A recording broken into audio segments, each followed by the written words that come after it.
Maestro Manuel Fernando Gamboa Márquez es licenciado en Psicología Social por la Universidad Autónoma de Querétaro, con estudios de maestría en Antropología Social en la misma universidad.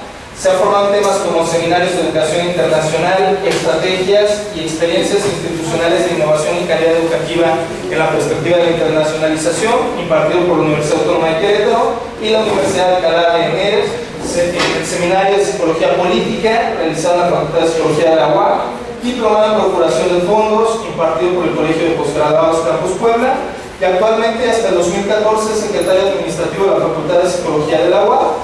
Desde 1991 ha fungido como docente de la Facultad de Psicología, impartiendo clases en las áreas de Psicología Social, Educativa y Básica, así como en las facultades de Ciencias Naturales, Ciencias Políticas e Informática. Maestro, amigo, muchas gracias. Nuevamente un aplauso de la bienvenida.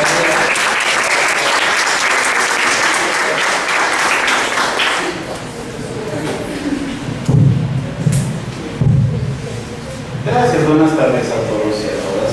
Gracias a nuestro Calle por la invitación. Y bueno, estaba yo el fin de semana con las novedades del Buen Fin y en algún momento me dije tengo que poner orden en la ponencia y eso de las 2 de la mañana del domingo desistí de hacerlo. Y dije, me tomo unos en el carro, a ver qué pasa, ¿no? Hoy en la mañana iba a ir hacia San Juan del Río y estaba escuchando la única compra que hice del Buen Fin fue el nuevo disco de Miley Cyrus, ¿no? Había que escucharlo, que no está tan malo como uno supondría a pesar de las advertencias. Y recordé algo de lo más interesante hablando de jóvenes, que no hace mucho, cuando estaba de moda hablar mal de ella por su mala presentación en los MTV Awards o algo, de repente entrevistaron a su papá. Su papá es un personaje de lo más interesante. Su papá es también cantante de música country. En México no lo conocemos mucho, salvo porque una de sus canciones traducida al español por un grupo que se llama El Caballo Dorado frecuentemente tocada en todas las bodas, ¿no? Pero nadie sabe que es del papá de Miley Cyrus, está bien. Y él, políticamente, ante la pregunta ociosa de la prensa que le decía qué opinaba de las obscenidades que había hecho su hija, ya saben, ¿no? Este rollo del bailecito ese y toda la onda, él contestaba de la manera más increíblemente adulta, madura, creo yo, que su hija era una persona adulta y que no tenía nada que opinar al respecto de su hija. Qué difícil es, ¿no? Los papás nos cuesta trabajo no dar nuestra opinión de lo que hacen, de las barbaridades que hacen nuestros hijos. Pero bueno, voy a leer en parte el caos que traté de ordenar. A ver si tiene algún sentido para ustedes. En realidad, se trata de compartir algunas preocupaciones y hacer algunos aprendizajes forzados que espero que me ayuden a dilucidar.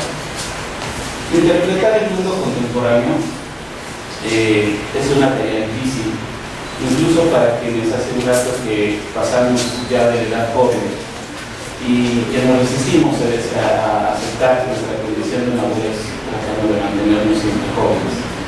Y con todo eso no nos deja de asombrar, creo yo, la increíble rapidez con la que el mundo en este siglo, en estos 30, 40, 50, 60 años que nos ha tocado vivir, se ha ido dando, ¿no? De repente el gesto de cuando hablamos de cambiarle de canal a la televisión, hacemos este gesto. O cuando hablamos de nuestros referentes culturales, musicales, generalmente, ¿no? De época, pues denuncian nuestra edad, ¿no? Nuestros alumnos, mis alumnos, que son mucho más jóvenes que yo, siempre me hacen burla de que ya sonamos arcaicos con nuestros ejemplos, con nuestros comentarios. A nosotros, sin embargo, ese tipo de referentes nos siguen pareciendo increíblemente contemporáneos. Uno, porque nos resistimos a que ya estamos madurones, y otro porque nos resistimos a reconocer que las cosas han venido cambiando con esa terrible rapidez. Nosotros, sin embargo, a diferencia de los jóvenes, podemos presumir que tuvimos una infancia relativamente sólida, si podemos hablar de solidez de la vivencia infantil, en términos, en todo caso, de referentes estructurantes, es decir, tuvimos una noción de autoridad, de convivencia familiar, de utopías a lo largo de nuestra infancia, ¿no? Esa pregunta de qué vas a hacer cuando seas grande y todo lo que gira en torno de la experiencia familiar cuando nos lo preguntan, que de alguna manera nos hacen creer en un futuro. Y lo mágico para nuestras generaciones adultas es que hasta bien entrada la adultez seguimos creyendo en ese futuro, ¿no? Digo, porque la experiencia sigue siendo para los niños preguntarles qué vas a hacer cuando sea grande, pero ya eso de los 12 años pierden un poquito, ¿no? Se dan cuenta, empieza a caerles el 20 que el futuro es algo inalcanzable, o un país que nunca va a existir, o algo todavía más frustrante, ¿no? Nosotros no, nosotros después de esa experiencia estructurante de nuestra infancia, de nuestra temprana juventud y hacia la adolescencia, seguimos creyendo que podíamos cambiar el mundo, que podíamos participar en el beneficio social, que podíamos enseñar a otros, que podíamos hacer cosas. La decepción nos llegó de alguna manera tardía y a algunos nunca nos llegó del todo. Teníamos la certeza de que podíamos descifrar de manera más o menos correcta el mundo que nos rodeaba y sobre todo nos vendieron la idea de que podíamos anticipar, que teníamos herramientas para poder anticipar lo que iba a suceder, ¿no? A eso vamos a la universidad, ¿no es cierto?, a hacer ciencia y a que le digan qué factores, qué elementos se combinan para poder tener y predecir una realidad posible, ¿no? De alguna manera, ya que no teníamos fe, teníamos ciencia y podíamos predecir lo que iba a pasar. Y esto de alguna manera nos daba cierta tranquilidad, porque el mundo era algo cierto, era algo entendible, era algo más o menos tangible, palpable.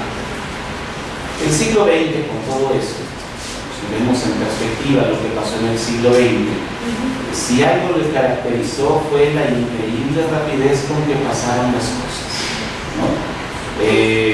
La historia se modificó como nunca se había modificado.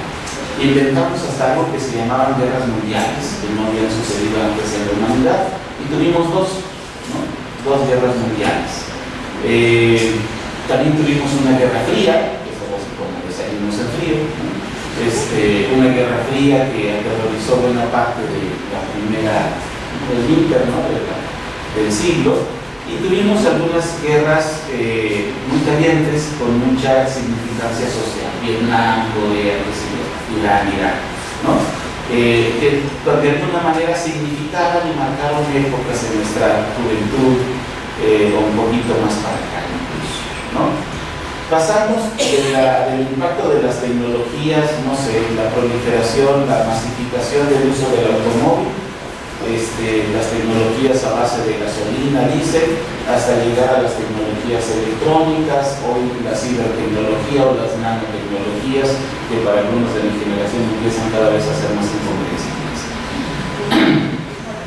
Y pasamos por todos los experimentos socioeconómicos, ¿no? Los modelos socialistas, el fascismo, y un montón de experimentos totalitaristas en América Latina, que ya los más jóvenes ni siquiera se enteraron, pero que nosotros todavía, a los que ya pasamos los 40 y pico y 50 y pico, todavía más o menos nos tocó vivir con cierta cercanía, con cierta hasta noción de hermandad con los pueblos latinoamericanos, ¿no? Hasta teníamos eso, podíamos tener vínculos solidarios nada más por ser latinoamericanos, eso era muy interesante. Pasamos de los cuando menos 4 revoluciones que tomaron Castells, cuando menos 4 revoluciones internas del propio capitalismo, hasta llegar al modelo de globalización de la economía y por supuesto de la cultura. Con todo esto, sin embargo, la tecnología a lo largo del siglo XX todavía fue percibida como algo que llegaba tarde, es decir, Sabíamos que estaban esos inventos, pero para que se incorporaran a nivel de la vida cotidiana tardaba un buen rato. Y podemos pensar fácilmente que la tecnología era la que impactaba a la sociedad y generaba los cambios. Y ahí podemos plantearnos que hubiera sido, desde esa perspectiva, que hubiera sido de la música, hablando de Miley Cyrus, ¿no?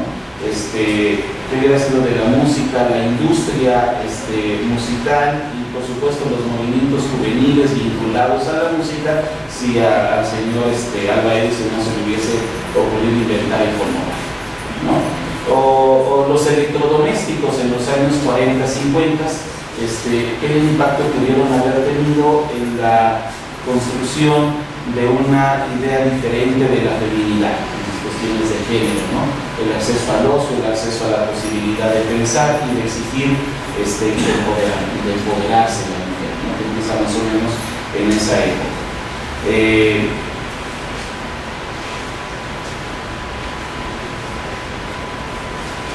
Y no, la tecnología nos empezó a alcanzar con cierta rapidez alrededor de los años 90, según el propio Castells, que tiene un propio sonido al respecto, donde ya son 3 ladrillos, y donde trabaja mucho sobre el tema de cómo ha impactado y cómo está asumiéndose la sociedad vinculada a la tecnología cibernética particularmente, ¿sí? En los 90s las computadoras portátiles empezaron a ser más o menos comunes, junto con otras tecnologías, ¿no? ¿Se acuerdan ustedes quizás de las agendas electrónicas, ¿no? Era bien sofisticado llegar con una palma, con un celular, que eran unos ladrillotes enormes todavía, un beeper, para los médicos usaban un beeper para que les mandaran mensajes urgentes, que era bien complicado mandar mensajes porque había que llamar a una operadora que entonces mandaba el mensaje, súper complicado. Y bueno, para quien quisiera sacar fotos, cargar la camarota, etcétera, etcétera, ¿no? Hasta llegar a las interfaces tecnológicas que posibilitan que en un solo aparato tengamos absolutamente todas las funciones posibles que se nos puedan ocurrir, ¿no? Desde calendario, agenda, teléfono, dispositivo para enviar mensajes, entrar a Google, a Facebook, video, cámara, etcétera, etcétera, etcétera, todo lo que puede caber en algo que ahora sí, con la mayor prepotencia histórica, podemos decir que el mundo entero cabe en la palma de la mano, ¿no? Todo lo que se nos puede ocurrir ahí, en ese paradigma.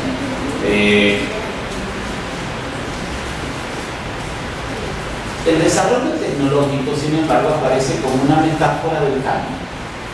En verdad, no es tanto que la tecnología, como solemos percibir, genere los cambios. Teóricos como el propio Castells plantean que es al contrario. Es decir, es la forma de vida la que ha cambiado lo que exige que la tecnología se desarrolle y sobre todo que se use, ¿no? Desde ahí podemos entender que el fonógrafo, que fue inventado en los albores del siglo XX, en realidad cobró cierta significancia en el uso cotidiano, en el uso social, hacia los años 50, 60. El fonógrafo ya existía, ¿no? La computadora se inventa, se empieza con las grandototas, se inventan por ahí en los años 40,